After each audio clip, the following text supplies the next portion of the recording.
Hello and welcome to this BBC News special. I'm Anita McVeigh. Stay with us as we share the latest information, health advice and reports about the coronavirus. We'll show you exactly what scientists think the virus COVID-19 is and ask how close are we to a vaccine.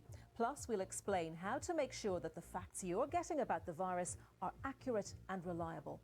And a reminder that there's further advice and information about the pandemic on the BBC News website. But first, this coronavirus may be dominating headlines around the world and changing the lives of hundreds of millions of people. But what exactly do we know about COVID-19 and how close are we to a vaccine? The BBC's Jim Reid reports. SARS-CoV-2 is the technical name for the virus that causes COVID-19. It's part of the coronavirus family, one of at least 6 that can infect humans. We're in the amazing position today where we can get the genetic code of a virus really quickly. And it turns out this particular virus is very closely related to bat and pangolin viruses. One of the theories is that it could have spread through one of those species to humans. The virus is made up of just 30 genes, compared with 20,000 for humans. It mutates or changes over time, allowing scientists to draw a family tree, showing where different strains have come from and how they've spread. Because of the slight mutations that the virus accumulates, we can actually track which one came from China versus which one came from the West Coast, for instance, that are landing into New York and so on. So that is what the virologists are looking at right now to track the virus.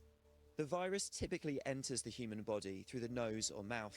Those spikes on the outside grab onto a protein called ACE2, which is common on cells in the throat and lungs. Most COVID-19 infections cause a fever as our immune system fights to clear the virus from our body. Essentially, viruses, when they're in that phase of infection, basically hijack the host cell, turn it into a virus-making factory, releasing new virus particles that are then free to infect other neighbouring cells within the same host. Or, of course, if they're exhaled or coughed or sneezed out, they're then able to infect a new person. It's not unusual for a virus to cause different symptoms in different people. That could depend on age, genetics, and the amount you are exposed to.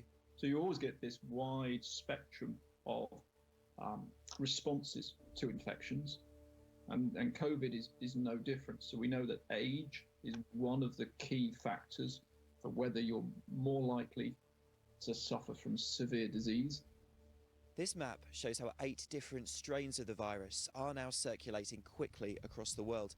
That's partly because virtually no one is immune.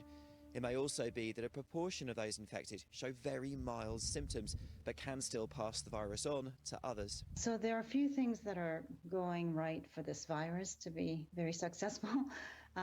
One big one is the fact that there seems to be an incubation period between the time you become infected and you start shedding the virus to the time you feel very sick. So it's really impossible to catch those types of people unless we implement massive screening for the virus. Biotech and drug companies across the world are now working on vaccines and treatments. One promising target is those spikes on the outside of the virus itself. I've got a colleague at University College London who's using the biggest supercomputer in Europe to search through old libraries of drugs which have already been tried and tested for other viruses and other infections, just to see if one of them has got the ability to interfere with the spikes on the coronavirus. In the longer term, there is the promise of a vaccine, which should be able to stop us getting the disease in the first place. But testing and manufacturing takes time. Even if scientists are successful, it's unlikely to be rolled out widely until sometime next year.